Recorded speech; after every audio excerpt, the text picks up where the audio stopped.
नमस्कार दोस्तों, स्वागत है आपका मेरे चैनल में। मेरा नाम है रिपु दमन सिंह और मैं एक IIT गुवाहाटी बीटेक का केमिकल इंजीनियरिंग का ग्रेजुएट हो चुका हूं। इस वीडियो में अपन बात करने वाले हैं जेईई एडवांस के ऊपर। जो आपके रिमेनिंग डाउट्स है वो सॉल्व करेंगे।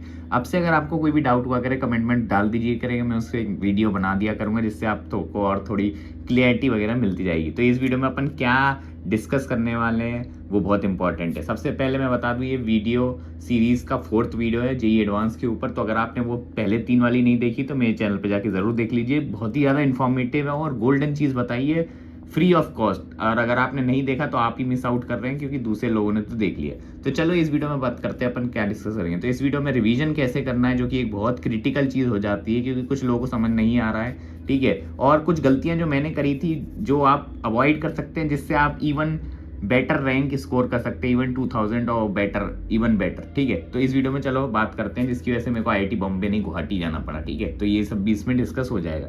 तो जैसा कि पता है आपको, अभी 40 दिन बचे हैं ऑलमोस्ट, और कम ही बोलेंगे। तो लगभग 6 वीक, लास्ट वाला वीक में काउंट नहीं करता। तो मैं बोलूँगा कि अभी सिर्फ 5 हफ्ते ही बचे हैं आपके पास। तो रिवीजन कैसे करना है, तो चलो सबसे पहले आपका यही सॉल्व कर देते हैं प्रॉब्लम। देखो, मैंने अपने पिछले वीडियो में बताया था कि सैटरडे संडे आपको सिर्फ टेस्टिंग के लिए ही देना है। ये आपको हमेशा याद रखना है कि सैटरडे संडे आप बस टेस्ट देंगे और एनालाइज करेंगे और कुछ नहीं करेंगे, ठीक है। क्योंकि 6 घंटे टेस्ट देने के बाद उसको जब एनालाइज करोगे तो आपका 2 घंटा तो एक्स्ट्रा उसमें लग ही जाएगा और इवन ज़्यादा भी लग सकता है। तो ये 8 घंटे की पढ़ाई आपकी हो जाएगी। अगर आप 10 घंटा पढ़ना चाहे तो आपके पास 2 घंटा बचेगा। तो उसके लिए मैं ये चीज़ें बता देता हूँ। तो देखो, अब 40 दिन ही बचे हैं, थोड़ा आप गियर अप कर सकते हैं। 8 घंटे से ज़्यादा खींच दो तो भी बेटर है। अगर नहीं खींच पा रहे तो कोई बात नहीं, 8 घंटे भी इनफ है वैसे तो, बट खींच दोगे तो अच्छा ही है, ठीक है। तो इस वीडियो में बताते हैं रिवीजन कैसे करना है। देखो, मैं अपना पर्सनल मैं बताता हूँ जो मैंने यूज़ करा था। देखो, रिवीजन बहुत इंपॉर्टेंट है क्योंकि अपन भूल जाते हैं, एक चीज़ पढ़ने के बाद दिमाग से निकल जाती है, ऐसा लगता है यार पढ़ा था गायब हो गया, ठीक है। सबके साथ होता है, सब इंसान है, ऐसा कोई भगवान पैदा नहीं हुआ है, ठीक है। तो रिवीजन के लिए मैंने साइकिल चलाई थी वीक में ही 2 दिन, ठीक है। मैं वेडनेसडे और संडे को रिवाइज करता था। और मैं रिवीजन का आपको एक टेक्निक बताऊंगा इस वीडियो में अभी लेटर ऑन, वो आप ट्राई करके देखना। गोल्डन टेक्निक है, बहुत A to Z आपका पूरा रिवाइज हो जाएगा, आपका कॉन्फिडेंस भी बूस्टअप हो जाएगा। तो मैं कैसे रिवाइज करता था, जैसे मंडे ट्यूसडे मैंने पढ़ा कुछ और उसको मैं वेडनेसडे को रिवाइज कर लेता था। ऐसी थर्सडे फ्राइडे मैंने फिर कुछ पढ़ा, वेडनेसडे थर्सडे फ्राइडे को कुछ पढ़ा, तो वो मैं उसको रिवाइज कर लेता था सैटरडे को, ठीक है। और बाकी टाइम पे सैटरडे संडे आपको एक टेस्ट तो देना ही है। तो रिवीजन को ज़्यादा लंबा नहीं खींचना। देखो, रिवाइज करने में कुछ ऐसा नहीं है कि आपको थ्योरी पढ़नी है, ज़्यादा टाइम नहीं लगता है, 1-2 घंटे में भी रिवाइज हो जाता है स्पीड से अगर करो। ये अगर आपको समझ नहीं आ रहा कैसे करता था मैं, तो अभी मैं बताऊंगा, उसके लिए आप वेट करिए। उससे पहले मैं ज़रा आपको कुछ इंपॉर्टेंट चीज़ें बता दूँ।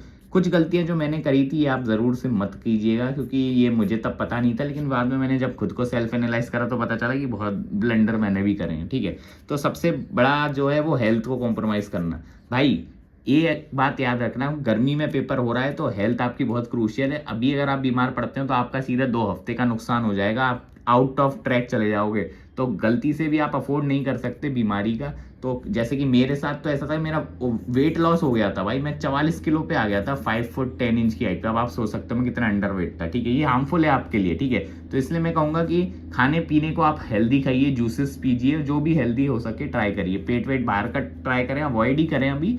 आप जूस वगैरह लीजिए, पर ये बहुत क्रूशियल है क्योंकि अगर हेल्थ है तभी आपका एग्जाम होगा अच्छे से, वरना तो फिर कचरा ही होगा याद रखना, ठीक है। अब बात आता है एक्सट्रीम कंडीशन को आपको फेस करने चाहिए। कमेंट आए हैं वीडियो में कि भैया लोगों का मेंस खराब हुआ है गर्मी की वजह से, और मैं आपको बता दूं आपका पेपर 26 मई पे है, ठीक है। 26 मई में आपका सेंटर पे जरूरी नहीं है AC में होगा, क्योंकि ये चीज़ मेरे साथ हुई थी और मेरा परफॉर्मेंस डाउन हुआ था। मैं आपको बताता हूँ, मेरा सेंटर ऐसी जगह पड़ा था, हाईवे, एक तो 50 किलोमीटर दूर, 50 तो नहीं 30 बोलेंगे, हाईवे के बगल में था वो कॉलेज। कोई AC नहीं, कोई पंखे नहीं, मतलब पंखा भी जो था ना वो 2 किलोमीटर दूर होगा सर से, इतने बड़े बड़े गैप पे पंखे थे, ठीक है। वहाँ 42 डिग्री सेल्सियस टेम्परेचर था। अब आप बताओ ऐसे में आदमी पेपर दे पाएगा, हालत टाइट हो जाती है। तो वो तो अच्छी बात है, मैंने पता क्या कर रखा था, एक्सट्रीम कंडीशन की फिर भी थोड़ी बहुत ट्राई करा था मैं, जो गर्मी में ही टेस्ट देता था अपना, ठीक है। लेकिन मेरे को ऐसा लगता है कि मुझे पंखा ऑफ करके देना चाहिए था। तो ये ट्राई करिए, पंखा ऑफ करके ही टेस्टिंग करिए। मुझे पता है आपकी हालत बहुत टाइट हो गई, लेकिन भाई वर्ष के लिए प्रिपेयर करोगे ना तो हमेशा फायदा रहेगा। तो ये चीज़ ज़रूर से याद रखना। हाँ, टेस्ट को एनालाइज ना करना, ये मेरी एक गलती रही थी। मैं थोड़ा हड़बड़ी में था, मेरा था कि मैं ज़्यादा टेस्ट करने के पीछे रहता था। तो ये एक बहुत बड़ी दिक्कत है। भले ही टेस्ट आप कम करो लेकिन उन्हें एनालाइज प्रॉपरली करो। एनालिसिस का मैंने वीडियो ऑलरेडी बना दिया है तो वो चेकआउट कर लेना। चैनल पे, ठीक है। इधर अपन बात नहीं करेंगे कि वो फिर डबल हो जाएगा क्यों फालतू में, ठीक है। क्या PYQ सफिशिएंट है? अभी भी कुछ लोग भाई यूट्यूब पे पता है भतेरे लोग हैं जो बता रहे हैं कि PYQ सफिशिएंट नहीं है। मैं आपको एक बात बताऊं, PYQ आर सफिशिएंट लिख के ले लो, पहले से मैं बता रहा हूँ, ठीक है। ये सब फालतू की बातें कि PYQ सफिशिएंट नहीं है, ये वो नहीं है, भाई मैं बता रहा हूँ PYQ आर सफिशिएंट। इतना आपके पास टाइम ही नहीं है कि आप कुछ और कर पाओ, ठीक है। करने जाओगे ना तो आप आउट ऑफ कोर्स चले जाओगे। अब जो लोग बोल रहे हैं उनसे पूछो भाई आपने क्या उखाड़ा पहले, ठीक है, रखो साइड में, ठीक है। आप बस PYQ करो, मैं बता रहा हूँ दीज आर सफिशिएंट। इसको आप मल्टीपल टाइम्स कर लोगे, आपसे इससे ज़्यादा बेस्ट और कुछ हो नहीं सकता, इसके अलावा कुछ होगा नहीं, मैं बता रहा हूँ, ठीक है। और भाई देखो ऐसे तो मैं बोलूँ ना सफिशिएंट तो कुछ भी नहीं होता फिर, ठीक है। इसको अपन अभी और अच्छे से डिस्कस करेंगे बाद में, ठीक है। अब बात है डिस्ट्रैक्शन।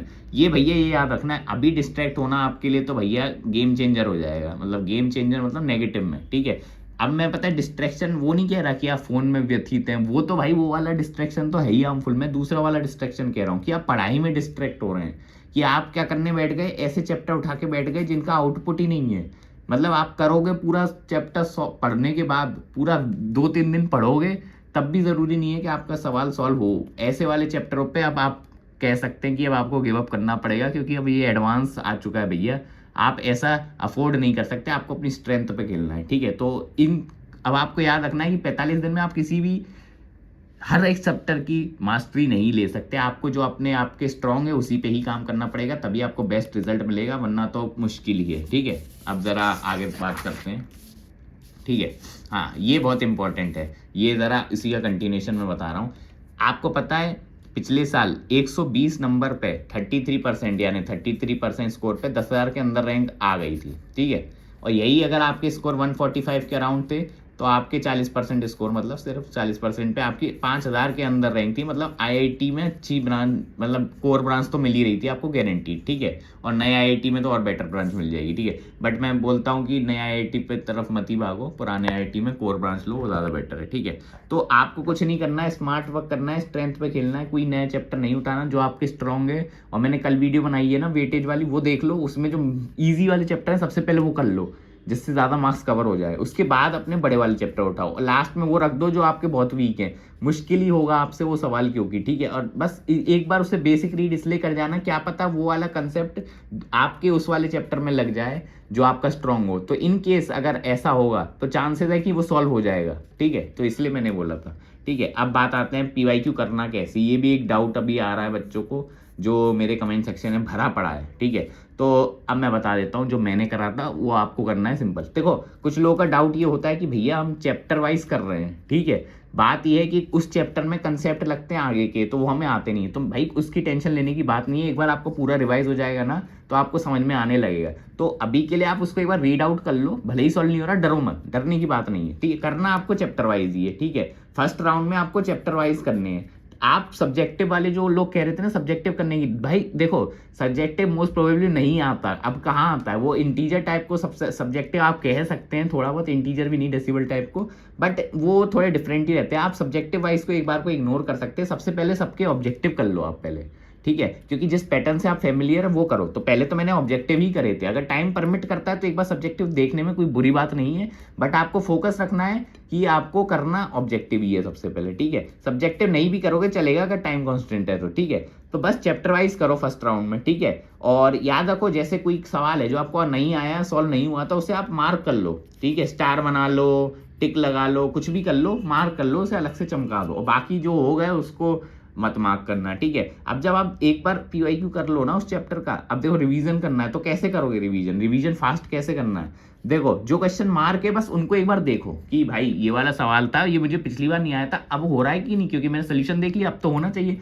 अगर नहीं हो रहा तो गड़बड़ है, इसका मतलब आप भूल गए हो, फिर से एक बार देख लो, ठीक है। तो आपको ऐसे करना है। और एक और चीज याद रखना कि मैं एक बड़ी चीज में बता रहा हूँ, जो जैसे कि आपको जो क्वेश्चन आ गया, जरूरी नहीं है कि हर बार वो क्वेश्चन हो ही जाए आपको। तो अगर आपको ऐसा लगता है कोई अच्छा क्वेश्चन था जो तुक्के से आपसे हो गया, मतलब थोड़ा लक वाइज हो गया, मतलब आपने कंसेप्ट गलत लगाया था पर आंसर तक पहुंच गया डिफरेंट कंसेप्ट, उसे भी आप मार्क कर लेना, ठीक है। और बाकी अगर बाकी क्वेश्चन है वो आप उसको छोड़ सकते हो रिवीजन के समय, ज्यादा दिक्कत नहीं होगी क्योंकि वो आपने ऑलरेडी सॉल्व कर लिया था। और अगर आपको फिर भी लग रहा है कि नहीं यार एक बार देख लेता हूँ, तो ऊपर ऊपर से देख लो क्वेश्चन को रीड करके कि हाँ इसमें ऐसे ऐसे करना था, ऐसे ऐसे बस मेंटली सॉल्व कर लो। मतलब कैलकुलेशन नहीं, बस एक बार वो बना लो फ्लो चार्ट था कि इसमें ऐसे कर लेंगे, ऐसे कर लेंगे, ऐसे कर लेंगे, एक बार सोल्यूशन गो थ्रू कर लो, बस ऐसे होगा भाई रिवीजन फास्ट, ठीक है। पर ये करना, और एक और चीज याद रखना, जब फर्स्ट टाइम अटेम्प्ट करो ना, स्टॉप वॉच रखो अपने बगल में, ठीक है। स्टॉप वॉच में टाइम लगाओ, जैसे क्वेश्चन 1 करा तो मेरे को कितने टाइम लिखे, ठीक है, उसके आगे क्वेश्चन के आगे ही लिख लो कि इस क्वेश्चन में मैंने फर्स्ट टाइम करा था तो मेरे 5 मिनट लगे।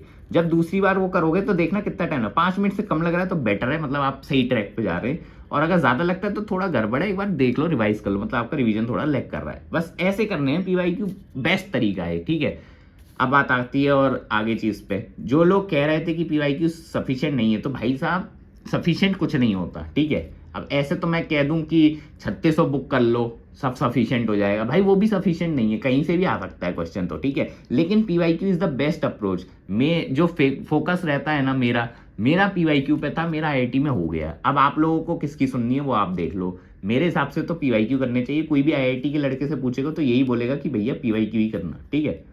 चलो आगे बढ़ते हैं, अब कुछ चीजें और हैं जो अब मैं इंपॉर्टेंट बताने वाला हूँ, ठीक है। पैनिक मोड में मत घुस जाना, ठीक है। अब मेंस का रिजल्ट कुछ भी रहा हो, 0%, 99, 100% आई, कुछ भी हो भाई, इसको साइड करो। मेंस और जेई एडवांस सेम नहीं रहे हैं, बहुत अंतर है दोनों में, ठीक है। जिसके 99% आए हैं उसकी जेई में एडवांस में रैंक भी नहीं आई है, ऐसा भी हुआ है। कुछ लोगों के परसेंटाइल कुछ नहीं आए लेकिन जेई एडवांस में अच्छी रैंक आई है, तो ये सब चीज़ें होती रहती है, ठीक है। अब मैं आपको अपने टाइम की ही स्टोरी बताता हूँ जो बहुत ही खतरनाक है, ठीक है। आप कहोगे ये क्या स्टोरी है, ठीक है। तो सबसे पहले सुनो, एक बंदा था, उसका नाम नहीं लूंगा ऑब्वियसली, ठीक है।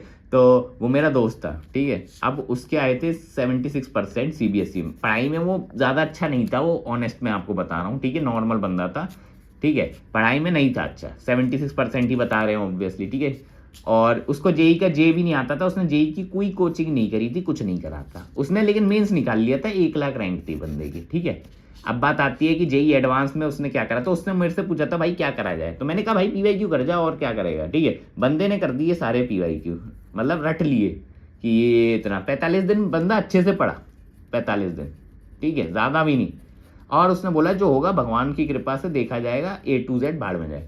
बंदे के आते हैं 126 आउट ऑफ 360, 11,336 जनरल कैटेगरी में रैंक, जेई एडवांस 2018 में। बंदे ने 1 लाख से अपनी रैंक 11,000 पे इंप्रूव कर दिया, आप देख सकते हो। क्यों क्यों कैसे हुआ? पैनिक नहीं करा बंदे ने कहा मैं पीवाईक्यू करूंगा बस, ठीक है। और कॉन्फिडेंस रखा, सेल्फ कॉन्फिडेंस और पीवाईक्यू। मैं बता रहा हूँ, ये अगर आपने कर दिया ना, लिख के ले लो, आप 99% लोगों से आगे आ जाओगे। जेई एडवांस में गारंटीड आपका सिलेक्शन हो जाएगा। जेई एडवांस इजी ही है, टफ नहीं है, अगर आपने मेहनत करी है तो बस ये बात मेरी याद रखिएगा। मिलते हैं आपको नेक्स्ट वीडियो में। कोई और डाउट है तो जरूर से कमेंट सेक्शन में बता दीजिएगा।